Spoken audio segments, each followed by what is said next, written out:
1년 동안 그 주일 예배시마다 예배위원회 중책을 수행한 우리 성가대, 우리 대장님, 지휘관님, 여러 파트장님, 우리 성가대 멤버들, 우리 대신 또 대표성을 가지고 참 하나님을 찬양하고 영화롭게 해왔습니다. 우리 고맙습니다 하고 박수 한번 보내드립시다.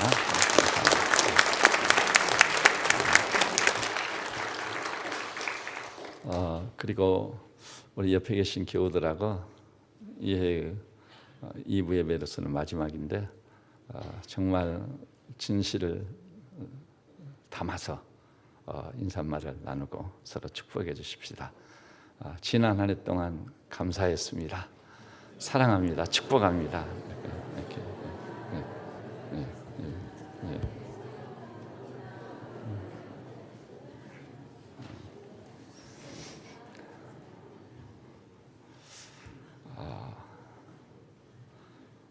조그만 가게를 운영하는 분들도 하루 일과가 마치면은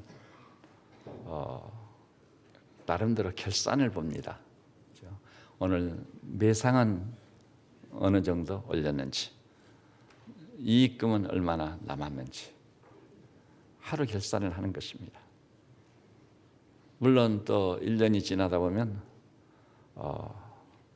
신문에 보니까 대기업들도 결산 광고를 낸 것을 볼 수 있습니다. 세상에서도요, 결산이란 참 중요한 것입니다. 근데요, 세상의 결산은요, 중요한 건 사실이지만 그렇게 중요하지는 않아요. 문제는 하나님과 나와의 관계에서 봐야 되는 영적 결산이 중요하다. 왜 그러냐면요, 오늘의 영적 결산은요, 최후의 결산을 대비하는 것이기 때문에. 그리고 이 최후의 결산, 소위 마지막 심판대죠. 거기서 결산을 어떻게 받느냐에 따라서 우리의 영원한 운명이 좌우되는 것입니다. 잊지 마십시오. 반드시 그날이 옵니다. 한번 죽는 것은 정해진 것입니다. 그 후에는 심판이 있으리라. 어미로운 말씀이에요. 우리가 하나님의 말씀 하찮게 여겨가지고요, 대수롭지 않게 여기면 선악을 알게 하는 실과는 먹지 말라. 그것을 먹는 날은 정령 죽으리라. 그럼 그거 하나 따먹는 것이 정령 죽으리라? 대수롭지 않게 여겼어요. 그 결과는 무엇입니까? 정령 죽게 됐습니다. 우리의 현실입니다. 반면에요, 주의 말씀을 적은 말씀이라도 즉 소중히 여겨 살았고 운동력 있는 하나님의 말씀이 되게끔 받는 거예요. 내게 성령의 검이 되게끔 받는 거예요. 반석같이 굳은 마음도 쳐서 부스러뜨리는 방망이와 같은 말씀을 받는다면 우리는 하나님께서 보실 때도 인정해 줄 만큼 복되고 영광스러운 존재로 세워지고 그런 걸작으로서 신앙생활, 우리 인생을 엮어갈 수 있는 줄 믿으시기 바랍니다. 그래서 오늘 2014년을 마감하는 이 마지막 주일 2부 예배를 통해서 우리는 결산에 관계된 말씀을 보고자 하는 것입니다. 그래서 오늘 설교의 제목이 뭐죠? 계산할 날이 온다. 로마서에 보니까 우리가 무엇을 믿고 어떻게 행했는지 하나님께 직고할 날이 온다. 직고란 말이 히라보에서요, 세만단 말이에요. 세만다. 근데요, 세상에서는요, 뭐 봉투를 건넨다든지 또 배후에서 어떻게 권력을 이용해서 한다든지 해가지고 그 셈법을 딱 바꿔놔요. 그래서 억울한 사람도 많고 또 자기는 3이나 4밖에 잘못했는데 10이라는 엄청난 대가를 지불하게 되는, 그때 그 눈에 억울한 눈물을 누가 닦아주겠습니까? 세상에서는 그래요. 그러나 하나님과 우리가 결산을 보는 것은요, 그 누구도 시비를 걸 수 없게끔 우리의 중심을 보시고 심사를 통촉하고 폐부를 시험하시는 그분이 판단하시기 때문에 정확히 공의롭게 평가하고 판단하여 종말론적 심판되어서 그것을 베푸실 겁니다. 그러니 오늘의 결산을 우리가 얼마나 잘해야 될 것인지 답이 나와 있습니다. 오늘 결산을 잘 본다면 그날에 우리는 틀림없이 착하고 충성된 종이라고 칭찬받는 성도가 되실 줄로 믿습니다. 근데 오늘 이 본문이 바로 그 결산 보는 말씀이에요. 열문화의 비유라고 하지요. 문화, 이게 뭘까요? 데나리온과 비교해서 생각해 보면 쉽게 알아요. 돈의 화폐 단위인데요. 데나리온이라는 것은 성인 노동자가 하루 품값이에요. 요즘 우리나라 하루 품값이 요즘 그 교회 시설 개선을 하면서 딱 보니까 어떤 분은 하루 품값을 15만 원으로 계산한 분이 있고 어떤 분은 10만 원으로 계산한 분이 있더라고요. 대체로 하루 품값을 15만 원으로 계수하는 그런 경향을 띠고 있다. 그것을 엿볼 수 있었어요. 견적을 가져오지 않아요. 야, 우리나라 노동자 임금이 많이 올랐구나. 그런 것을 실감할 수 있었습니다. 그런데 데나리온이라는 것, 1데나리온은 어느 정도 분량이냐면 성인 노동자가 일한 하루 품값에 해당된단 말이에요. 그럼 문화는 뭐냐? 100데나리온이 1문화입니다. 그러니까 이게 쉽게 얘기하자면 성인 노동자가 100일 동안 일한 품값에 해당되는 게 문화다. 그리고 문화는 소위 동전이 그 은으로 돼 있어요. 그래서 어떤 성경은 은전이라고도 번역하는 곳이 있습니다.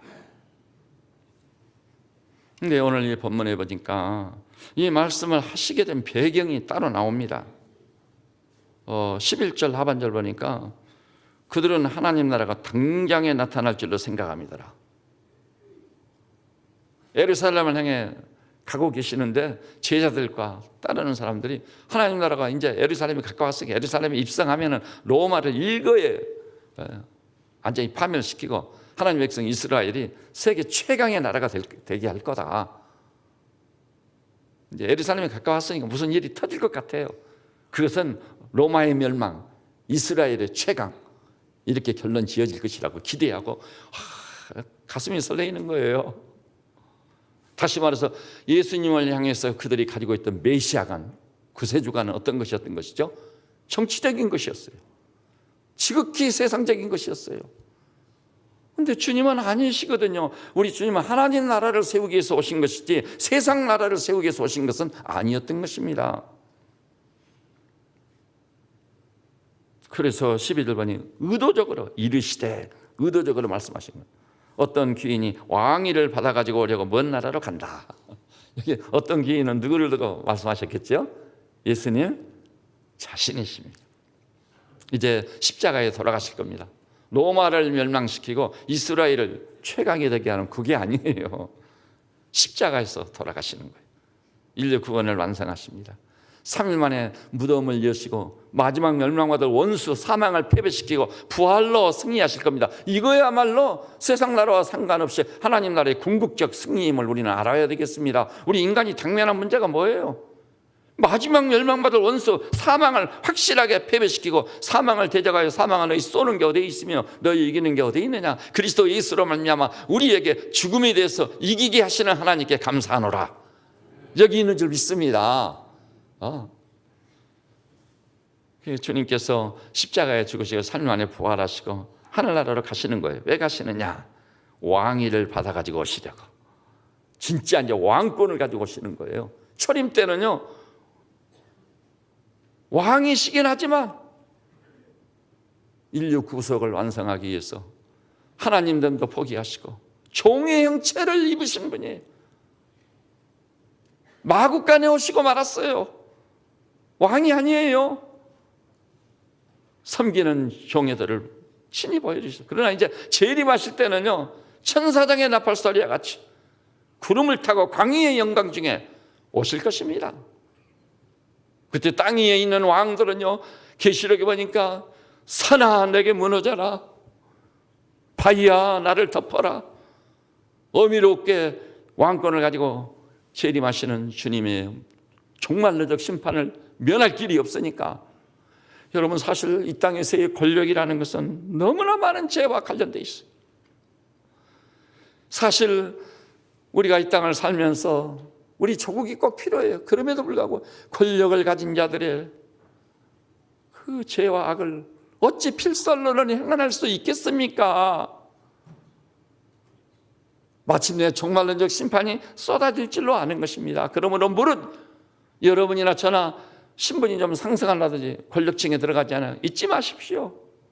위에 계신 상전 되신 우리 하나님께 대해서 진정한 경외심을 가지고 그 앞에 무릎 꿇고 하나님이 주신 바 그 권력을 공의를 시행하는 데 아름답게 써야 될 줄로 믿으시기 바랍니다.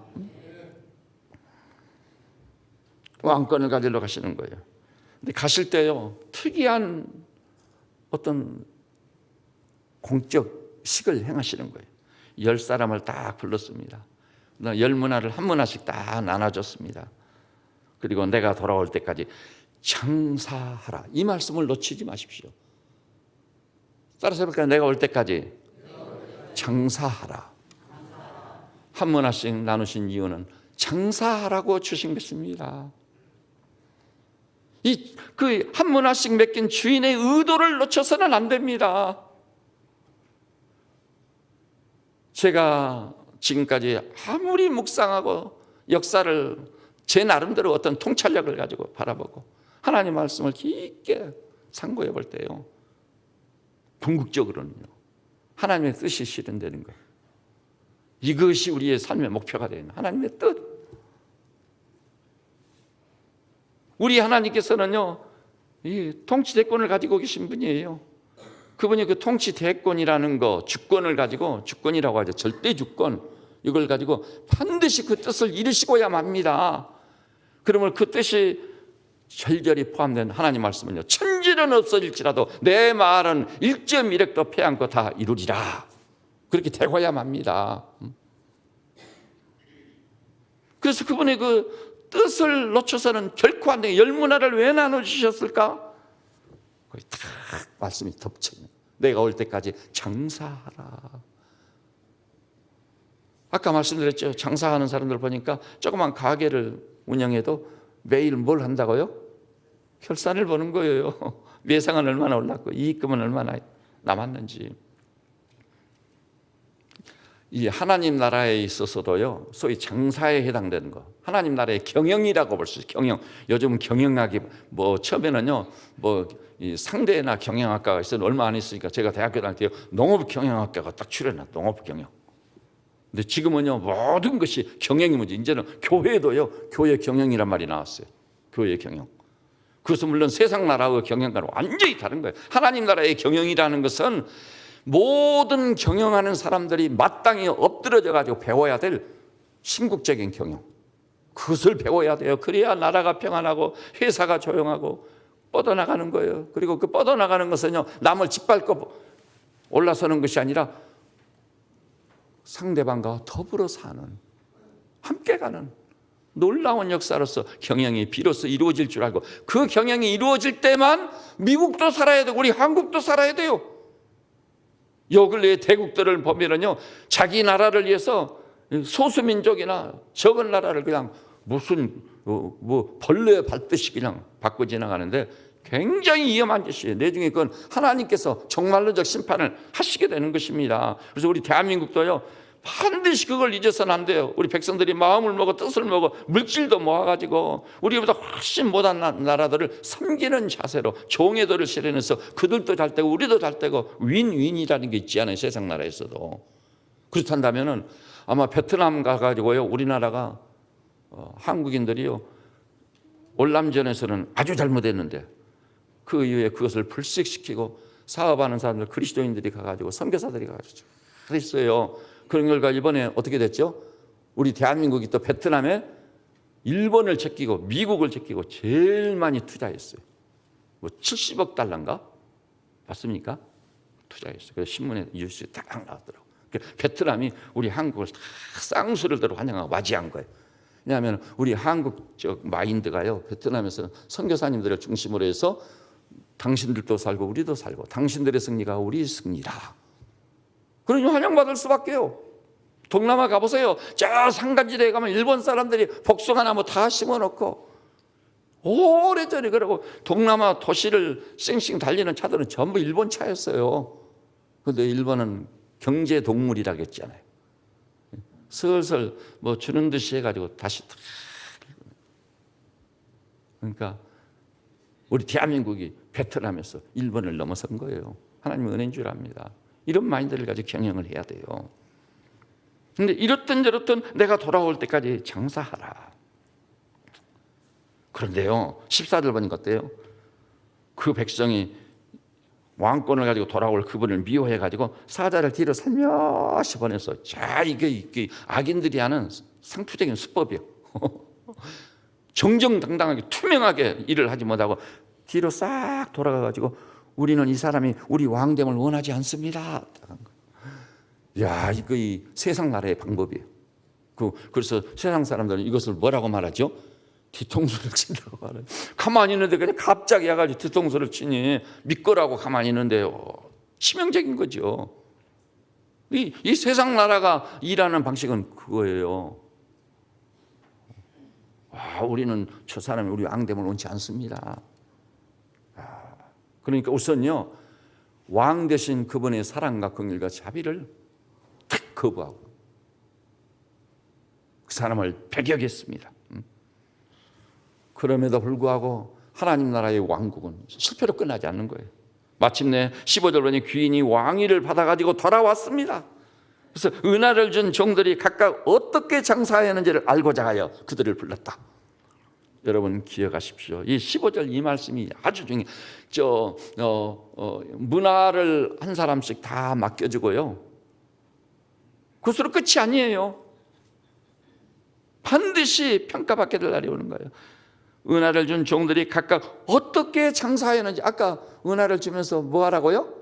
장사하라고 하셨기 때문에 어떻게 장사했는지, 어떻게 이 날이 온단 말이에요.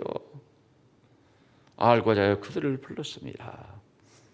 그때 10문화가 한 문화씩 딱 나누어졌는데요, 그 10사람이요 2종류의 사람으로 나뉘는 겁니다. 대표적인 사람을 보니까 한 사람은 와서 보고를 합니다. 주인님, 주신 한 문화를 가지고 장사해서 10문화를 남겼습니다. 주인이 감격해가지고 10고을을 통치해라. 굉장한 상을 줬습니다. 통치의 반열을 세워주신 거예요. 통치의 반열. 사실 주 예수 그리스도와 더불어 우리들도 세상 나라를 통치하는 그날이 올 줄로 믿으시기를 바랍니다. 응? 그리고 또 한 사람이 왔는데 그 사람은 한 문화를 가지고 5문화를 남겼습니다. 너도 충성스러운 종이구나. 그래서 네가 지극히 작은 것에 충성했으니 5고을 권세를 차지하거라. 5고을을 치리할 수 있는 통치권을 딱 주시는 거예요. 근데 여기서 오해해서는 안 될 것이요, 이 10문화 남긴 사람, 5문화 남긴 사람은 그만큼 능력이 있다는 얘기일까요? 그럼 능력 없는 사람은 어떻게 되란 말이에요?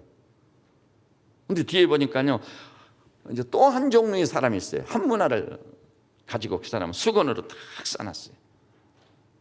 주인이 오시니까 한 문화 그대로 갖다 드립니다. 주인의 돈을 받으셔서 당신의 한 문화가 여기 있습니다. 내가 수건으로 싸뒀다가 가져왔습니다. 그러면서 21절은 이는 당신이 엄한 사람인 것을 내가 무서워함이라. 당신은 두지 않은 것을 취하는 사람이고 심지 않은 것을 거두려는 사람입니다. 이럴 수가 있어요. 주인에 대한 완전한 오해, 곡해인 거예요. 여러분, 우리 주님이요 두지 않은 것을 찾는 분이신가요? 심지도 않고 거두려는 분이신가요? 아닙니다. 저는 어렸을 때 성장 과정에서요, 제 가슴팍에 탁 새겨진 말씀 중에 하나 시편에 있지 않아요? 눈물로 씨를 뿌리는 자는 기쁨으로 그 단을 가져오리라. 눈물로 뿌리는 시기와 과정이 있어야 되겠구나. 그러면 하나님이 보면 틀림없이 기쁨으로 단을 거둘 때가 올 것이다. 한번 따라서 볼까요? 저 갈라디아 5장에 보니까 무엇으로 심든지 그대로 거두리라. 심는 건 자유예요. 안 심어도 되고 심어도 되고, 심는 건 자유. 많이 심어도 되고 적게 심어도 되고. 근데 거둘 때는 자유가 아니에요. 오직 어떻게? 심는 대로 거둘 수밖에 없습니다. 이게 하나님의 법입니다. 철칙입니다. 그런데 이 사람은 그 주님을 크게 곡해해가지고 당신은 심지 않은 데서 거두는, 심지 않은 데서 거두려고 하는 사람은 어떤 사람이죠? 요즘 표현법을 쓰자면은 날강도지요. 오늘 조금 강단 용어를 적합하지 않은 거친 용어들이 나오긴 하는데 날강도예요. 날강도는 심지도 않고 거들라고 하니까 어때요? 어느 날 갑자기 복면을 딱 하고 칼을 품고 들어가서 주인을 위협해가지고 단번에 그 귀금속을 약탈해서 도둑질해서 가지고 나오잖아요. 뭐죠? 심지도 않고 거들려고 하는. 지금 그런 사람 때문에 이 세상이 아수라장이지 않아요.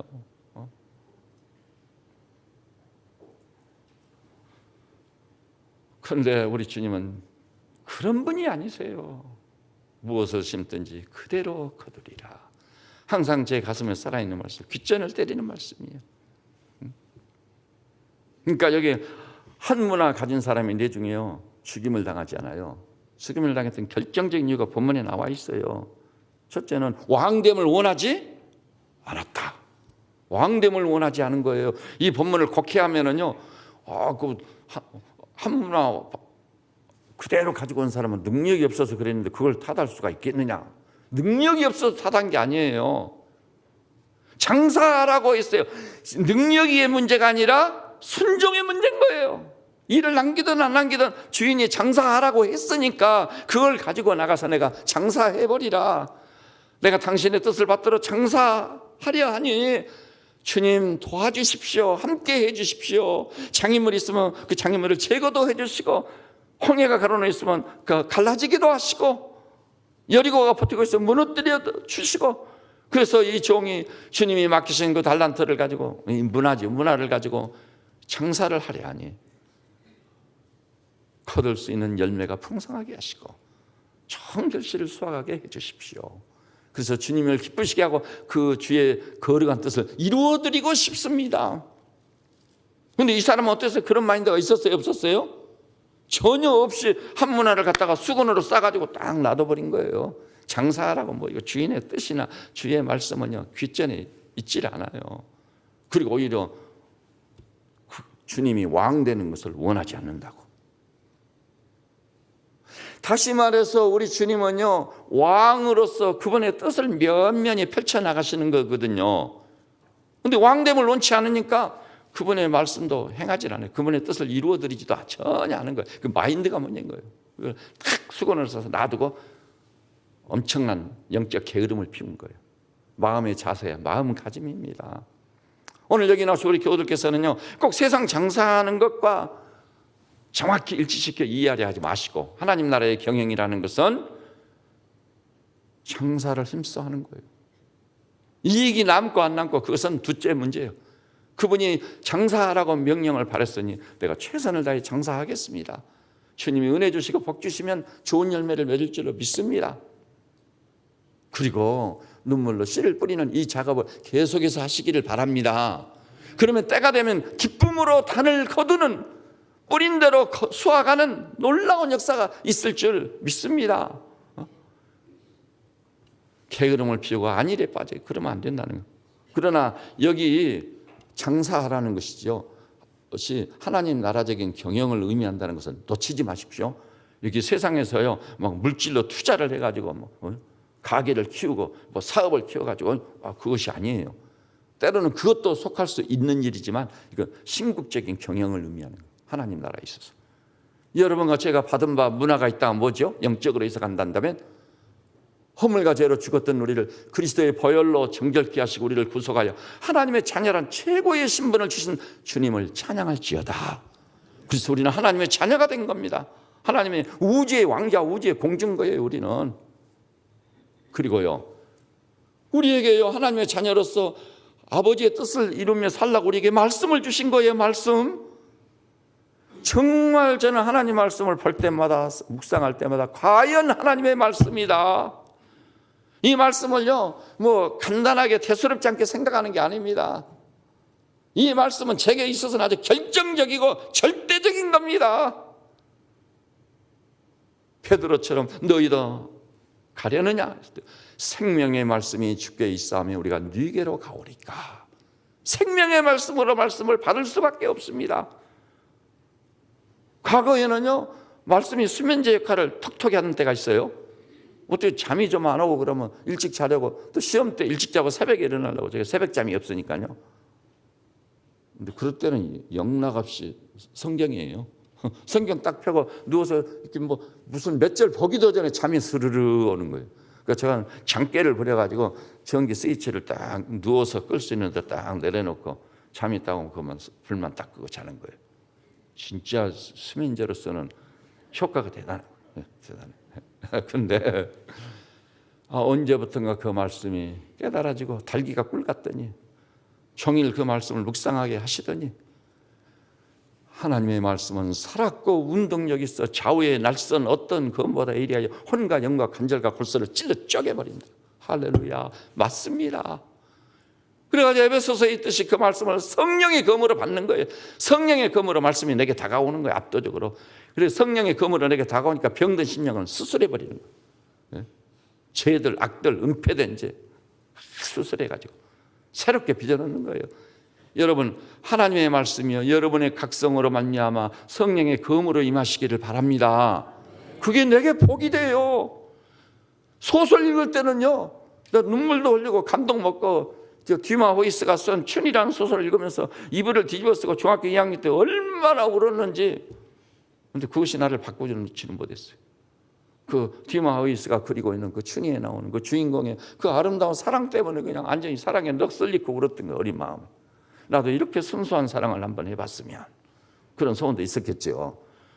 그런데 지나놓고 보니까 성경은 소설이 아니에요.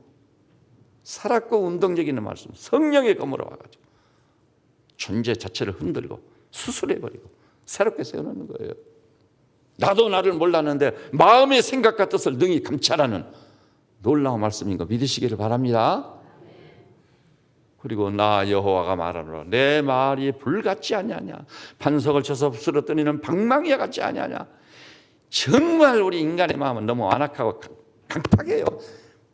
너무나도 강팍해요. 나도 어찌할 수 없어요. 그런데 하나님의 말씀은 반석같이 굳은 마음을 쳐서 부스러뜨리는 불방망이로 압도적으로 내게 다가오는 줄 믿습니다. 여러분이 성경에 기록된 이 말씀들을요 도덕적인 윤리적인 말씀만 좋아하는 사람, 아직 성경에 눈이 열리지 않은 사람이에요. 살았고 운동적인 말씀으로 성령의 검 같은 말씀으로 반석같이 굳은 마음을 쳐서 부스러뜨리는 불방망이와 같은 말씀으로 받을 수 있는 그 수준까지 가시기를 주님의 이름으로 축복합니다. 그러면요 그 말씀으로 말미암아 저나 여러분이 얼마나 복되고 영광스러운지 이름 말할 수가 없는 거예요. 측량할 길이 없는 거예요. 그러나 분명한 것은 오늘 본문을 보니까 귀인이 왕위를 받아가지고 돌아와서 은하를 준 종들이 각각 어떻게 장사했는가 계산을 하신단 말이에요. 결산을 보십니다. 틀림없이. 피할 수 없는 일이에요. 그래서 우리가 이 땅을 사는 동안 교회를 섬기고 가족의 일원으로 조국과 민족의 일원으로 살 때요 엄청난 각성중에 있어야 돼요. 여기 있는 목사라고 게으름 피우고 싶을 때가 없었겠습니까? 그리고 이 목사 같은 경우는요 저를 따라다니면서 눈을 부릅뜨고 저를 관찰하면서 감독할 사람 있어요 없어요? 없어요. 여러분 다 직장 출근해버리고 제가 알아서 하는 거죠. 그러니까 목사는 편하려면 한없이 편하고 사역을 하려고 하면은요 끝이 없어요. 불철주야 밤잠 자지 않고 해도 못 다해요 사역이. 하나님과의 저와의 관계인 거죠. 목사님들도 뭐 이 노예나 이미 총회 가가지고 정치 나고 다니는 사람들이 그 얼마예요. 그런데 의도적으로 우리 하나님께서 정치를 완전히 외면하게 만드시더라고요. 외면하게. 우리 노예에서 저보고 노예장 하라고 투표를 통해 딱 뽑아줬는데 제가 안 한다고 끝까지 사양을 해버렸고요. 그 다음에가 됐어요. 그랬더니 후배들이 목사님이 그러고 계시면 되느냐고. 또 우리를 봐서라도. 그래가지고 할 수 없이 그 사람들 막 강압이라고 할까? 그 때문에 노예장 딱 한 번 하고 총회 한 번 딱 하고 그것으로 마감 딱 해버렸어요. 그랬더니 지금 노예에서는요 항상 총회가 열리면은 영구 총대로 좀 가주시라고. 왜냐하면 제 동기들이요 지금 총회장이거든요. 제 동기들이 다 킹메이커들이요. 뭐 GMS도 디렉터요. 또 목회신하고 오는 자이고 총신대 재단 이사장이고 자기들이 다 장학을 해서 하고 있는 거예요. 신학교 다닐 때는 공부도 못하고 실력도 없고 영역도 없는 사람들인데 그런 사람들이 다 기라성 같은 권성수 박사, 김정호 박사, 저 박영선 목사 이 사람들은 목회한이라고 지교에서 그러고 있는 거예요. 정치 좋아하는 사람이 가서 다 장악을 하고 총회를 좌지우지하고 있는 거예요. 그러니까 그런 동기들이 있는 줄 알고 친구들이 있는 줄 알고 저보고 영구적으로 총대로 가시라고 그래야 우리 노예에 좀 유익이 있지 않게. 그래서 한 번 딱 가고 그것으로 끝냈습니다. 그러니까 저는 회의 체질이 아니잖아요. 종일 하여간 뭐 이틀, 3일 회의 석상에 앉아가지고 저는 한 번 가가지고 눈 감고 쉬는 거죠. 조용히 쉬고 있는 거예요. 누가 뭐 싸우든 말든 저는 자고 있는 거예요. 자고. 그게 꼭 잘했다는 건 아니지만은 정말 이 정치나 이런 것을 예민하게 하신 주님이 저기는 강제로 외면하게 하셨거든요. 사람인지라 다 명예욕도 있고 있지 않아요. 그렇죠? 권력욕도 있는 거고. 그렇지만 하나님께서 강제로라도 다 그것을 외면하게 하시니까 얼마나 감사하고 좋은 일인지 모르겠어요. 여러분, 저나 여러분이 이 땅에서 신앙생활을 어떻게 했는지, 어떻게 주님을 섬기고, 어떻게 주인의 뜻, 왕의 뜻을 실현하기 위해서 힘쓰는지 그것이 평가받을 날이 반드시 올 겁니다. 그것이 능력과 상관없다는 것은 거기서 밝혀졌어요. 17절 주인이 이르되 잘하였다 착한 종이여 네가 지극히 작은 것을 충성했어요. 지극히 작은 것이라고 했어요.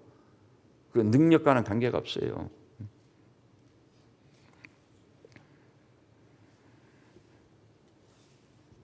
거기서는요 얼마만큼 이익을 남기느냐, 어떻게 하나님 나라적인 마인드를 가지고 하나님 나라의 경영에 동참해서 눈물로 기도하고 하나님의 말씀을 증거하는 데 힘쓰고, 그다음에 이 말씀과 기도가 그렇게 중요한 건 사실이지만 그럼에도 불구하고요 제일 중요한 것은요 말씀을 지켜 행하는 거예요. 기도도요 무엇을 구해가지고 받아내겠다는 뜻보다는 내가 이 말씀을 지켜 행할 수 있도록 능력을 주십시오. 말씀을 지키려는 데 포커스가 맞춰져야 되는 거예요. 기도도. 이럴 때요 말씀은 생명의 양식이 되는 것이고 또 기도는 영혼의 호흡이 되는 거예요. 호흡. 두 가지가 얼마나 중요합니까? 우리 생명을 연장하는 데 직결되는 거예요. 생명을 유지하는 데 직결되는 것이 양식이요 호흡입니다. 그것이 말씀과 기도예요. 지난 1년을 돌아보면서 여러분 혹시 말씀과 기도를 소홀히 했다면 깊이 회개하십시다. 회개. 그래서 한번 여러분이요 말씀을 덮어두고 또 호흡을 쉬고 여러분 지혜와 청명을 기울여 가지고 전력 투구해서 1년 동안 영을 써봤지만 되든가요? 안 돼요. 하나님의 말씀을 붙잡고 기도의 불을 떼면서 생명의 양식을 취함으로 새 힘을 얻어가지고 젊은 독수리가 되고 호흡을 통해서요 영혼의 호흡이 있죠. 하나님과의 관계가 아주 친밀해지고 혼자 사는 것이 아니라 하나님과 더불어 사는 이런 하나님의 종들이 되셔서 한번 새롭게 해보십시오. 그러면 말씀 보고 기도하는 시간이 낭비가 아니었네. 그걸 알게 될 줄로 믿으시기 바랍니다. 흔히 사람들은요 교회 와서 예배드리고 말씀도 공부하고 기도에 부를 때는 거 시간의 낭비를 생각해. 그건 허비가 아니에요. 말씀 없이 기도 없이 살았던 삶이 사실은 낭비요 허비인 겁니다.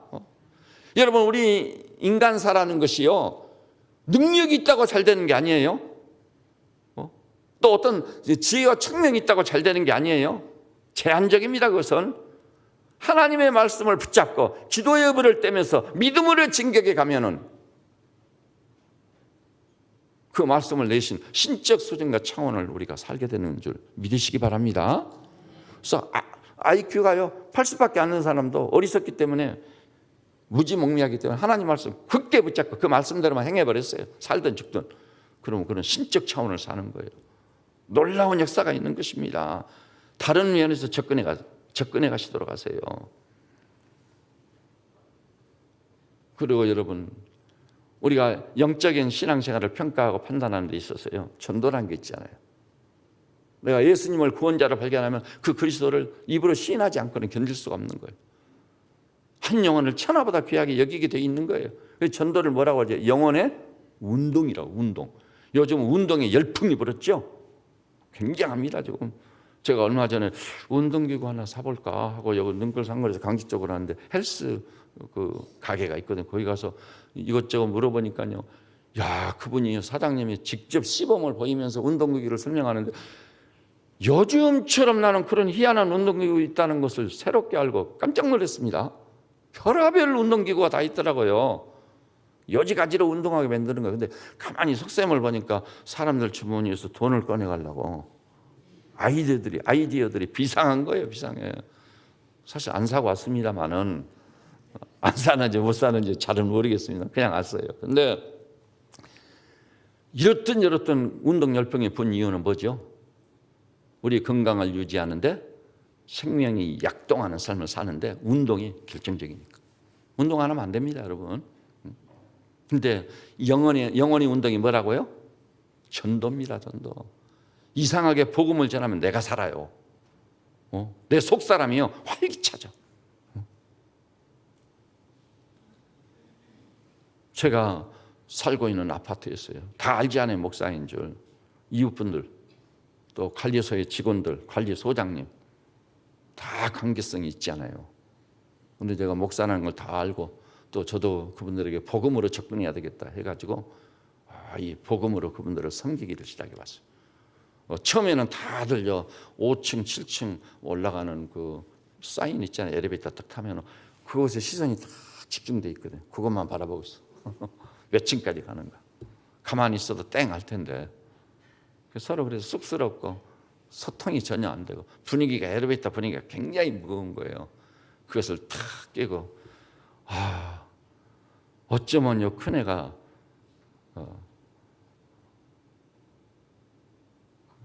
배꼽 인사를 예쁘게 하는지 너는 장차 커서 훌륭한 사람이 되겠다.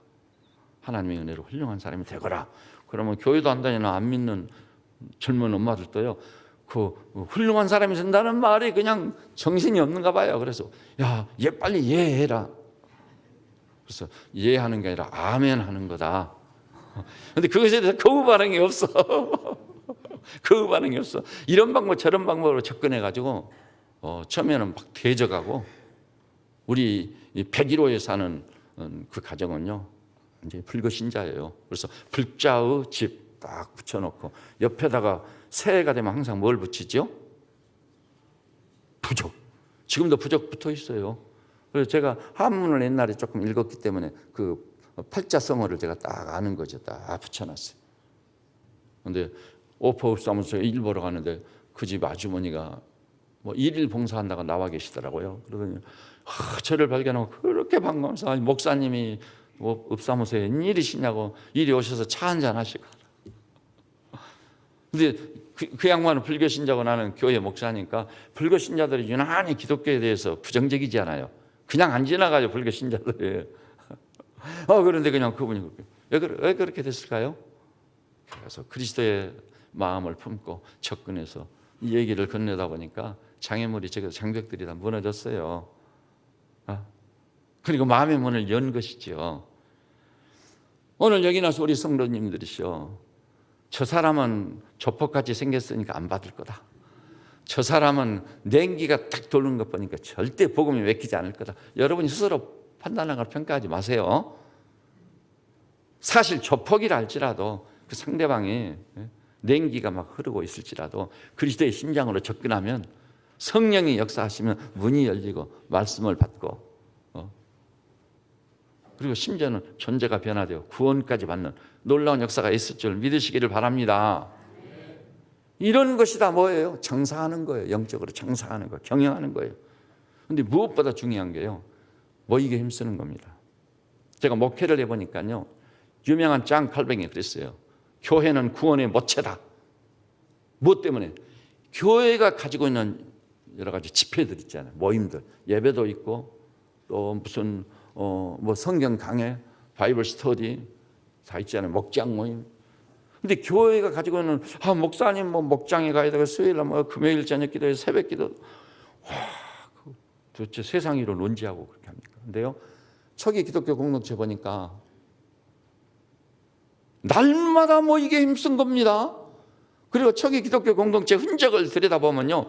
우리는 1시간 많이 걸려봐야 반이면 예배가 딱 끝나는, 그 사람들은 한번 모였다 하면 3시간 이상이에요. 3시간 이상. 그렇게 모이게 힘쓰고 모여서 이렇게 기도하고 말씀 삼하고 형제자매 교제하고 서로 격려하고 권면하고. 그러면 그 사람들은 아무것도 하지 못하고 돈도 못 벌고 직장에서 승진도 못하고 그랬게요? 아닙니다. 아니에요. 여러분, 내가 내 힘으로 하려다 보면은요, 맥이 파요.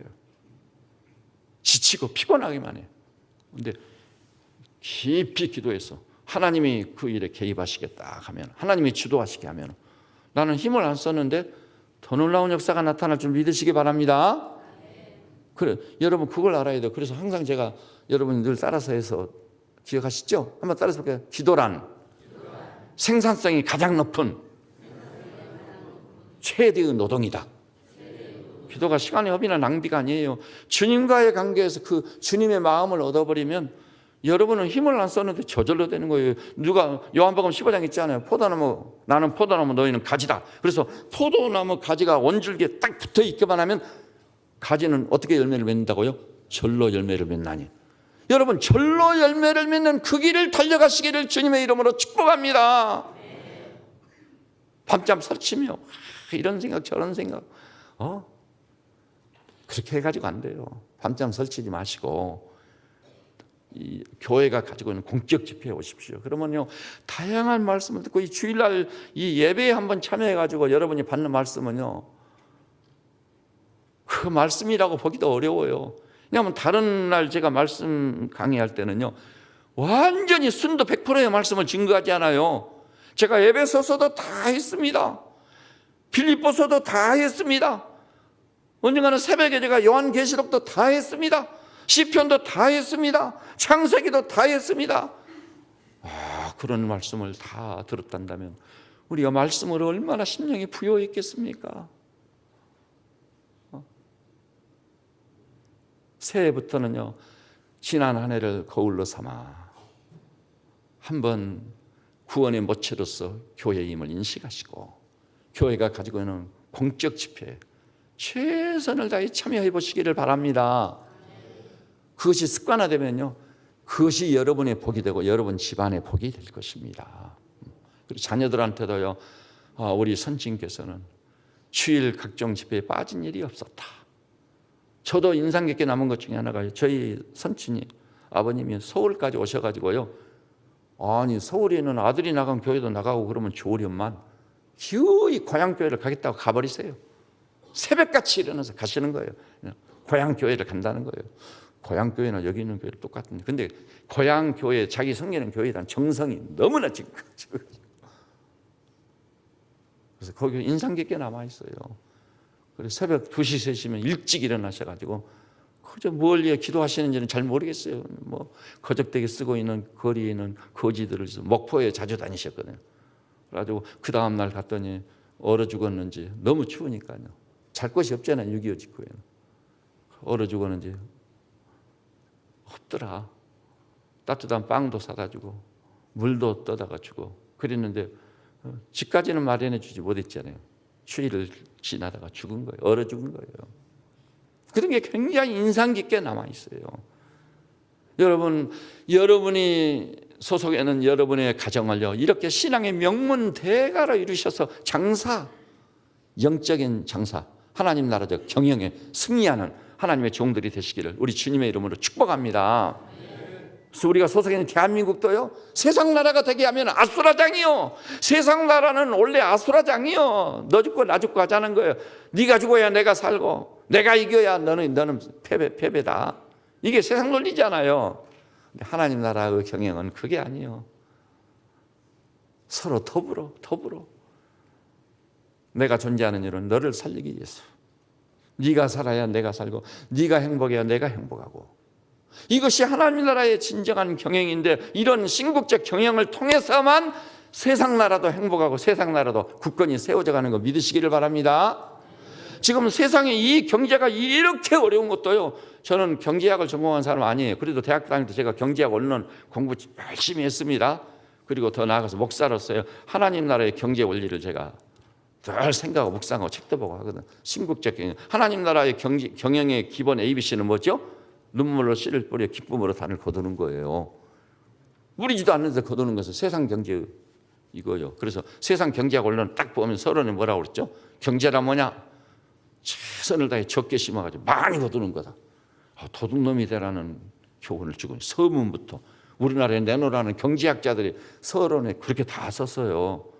그런데 하나님께서는 아니다. 무엇을 심든지 그대로 거두리라. 하나님 나라의 경영을 습득해서 신국적 경영을 통해 진정한 승리, 이웃까지 행복하게 만드는 하나님 나라의 일꾼들이 꼭 되시기를 주님의 이름으로 축복합니다. 그래서요, 이제 얼마 안 있으면 새해를 맞이할 겁니다. 여러분,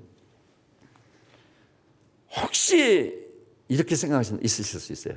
교우들 가운데 그런 분들이 많아요. 나는 지난 1년 해고 볼 때 죄 지은 일이 없다. 살인을 내가 했나, 간음을 했나, 도적질을 했나, 남을 특별히 속이기를 했나. 나는 건강하게 살았고 범죄치 않고 살았다. 하나님이 이렇게 말씀해 버립니다. 세대원을 통해 토끼가 이미 나무 뿌리에 놓였으니 좋은 열매 맺지 아니하는 나무마다 지켜버려 던지오리라. 불에 던지오는 최고의 죄가 뭐라고요? 좋은 열매 맺지 않은 거예요. 도둑질 안 했다고요? 살인 안 했다고요? 아닙니다. 좋은 열매 맺지 아니하는 나무마다 찍어 버려 던져버려. 그것이 죄 중에 죄인 거예요. 적극적인 의미에서는 진짜 죄는 그거예요. 오늘 본문만 봐도 한문화 그대로 가지고 갔더니 그거 내중에 죽임을 당하게 되잖아요. 그것이 진짜 죄인 거예요. 그것이 진짜 죄입니다, 여러분. 그래서 여러분은요, 좋은 열매를 맺는 하나님의 종들이 되시기를 바랍니다. 근데 좋은 열매 맺으려면요, 방금 제가 말씀드린 하나님 말씀, 영혼의 호흡, 또 영적인 운동, 그것을 위해서 또 교회의 각종 집회에 최선을 다해 참여해서 은혜를 받는 거예요. 직장에서도 양해를 구하고, 오늘은 제가 이 예배 드리는 일찍 가봐야 돼. 여기 안 가면 나는 죽는다고. 그 정도로 말하고 나서 그러면 저 친구 도대체 직장인이야 뭐야 이렇게. 일이 이렇게 남았는데 저만 혼자 빠져나가서 예배 드리러 간다고. 제가 군대에서 그랬거든요. CPX가 걸렸는데 제가 교회 가야 되겠습니다 하고 가니까는 중령 대령들도 그래요. 너는 도대체 어떻게 생각해보니 이 CPX라는 건 뭐라고 그러죠? 전시 상황인데 무슨 예배냐. 그래도 진짜 전쟁은 아니니까, 전쟁 연습이니까 저는 예배 드리러 가야 되겠습니다. 새까만 쫄병이 그러니까 완전히 미움 바치는 거예요. 그런데 내 중에는 인정을 해주더라고요. 그리고 제가 이런 평가를 받았어요. 양일병이야말로 진짜 그리스도인이다. 이 양일병은 자유를 줘라. 수요일날 주일날은 무조건 자유다. 교회 가고 싶을 때 언제든지 가고 보장을 딱 해주더라고.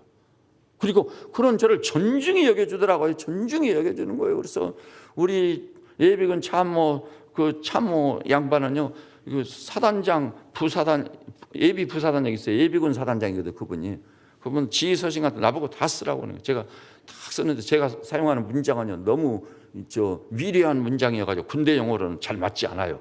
그러니까 그분이 그놈을 주번 사령하면서 그놈을 암송해가지고 예비군 모이면은 지휘서신 발표하려고 그거 암송하고 있는 거예요. 문장 사용하는 어휘가 다르지 않아요. 그래가지고 그분이 어떻게 존중히 여겨주시는지 내중에 사단장님까지 알게 돼가지고 제가 내중에 예비군 참모부에 근무하는 사람 휴가 끝나고 딱 들어갔더니 백오현대 너는 군종이다. 군종으로 딱 명령을 내놓고 기다리고 있으시다. 그래서 저는 군종이 됐어요. 이제 군종이. 예? 오늘 여기 나서 우리 교우들이시오. 무엇으로 세상을 이기겠습니까? 신국적 경영을 통해 세상을 이기고 승리하며 하나님 나라를 세워가고 이 어지럽고 폐역한 시대를 변화시켜가는 하나님의 종들이 다 되시기를 우리 주님의 이름으로 축복합니다. 자, 이제 시간 관계상에 한마디만 더 붙이고 싶어요. 히브리서 10장에 보니까 이렇게 말씀하고 있어요. 모이기를 패하는 어떤 자들의 습관과 같이 하지 말고 그날이 가까움을 볼수록 더욱 모이기에 힘쓰자. 그날이 옵니다. 평가받을 날이요. 심판의 날이 오고야만 합니다. 그때 모이기에 힘써서 말씀을 받기에 힘쓰고 말씀대로 살고 지키기에 힘썼던 하나님의 백성들은 틀림없이 신국적 경영에 승리할 것이고 착하고 충성된 종이라고 10고울을 치리하고 5고울을 치리하는 영광에 참여하게 될 줄로 믿습니다. 기도하십시다. 주님, 지난 1년 동안 국내외적으로 참으로 어지럽고 혼란스러웠습니다. 1년여 동안 세계 전역에서 종말론적 조짐들이 있었습니다. 천기만 분별하는 것이 아니라 때를 분별하는 하나님의 백성 되게 하신 것을 감사하고 찬송합니다. 세뱃죄는 모든 약물이를 1년을 돌아보면서 주님 앞에서 크게 회개해서 오 주님, 신앙의 기본기에 철저히 임함으로 인해 또 교회의 각종 집회에 전력 투구해서 참여함으로 말씀을 받고 호흡처럼 기도하고 또 갈 길을 알고 분별력을 가지고 이렇게 함으로 하나님 나라를 확장하고 확대해 가며 장사를 통해 많은 일을 남기는 하나님의 종들이 되도록 우리를 변화시키고 축복하여 주시옵소서. 예수님의 이름으로 기도드립니다. 아멘. 주신 말씀을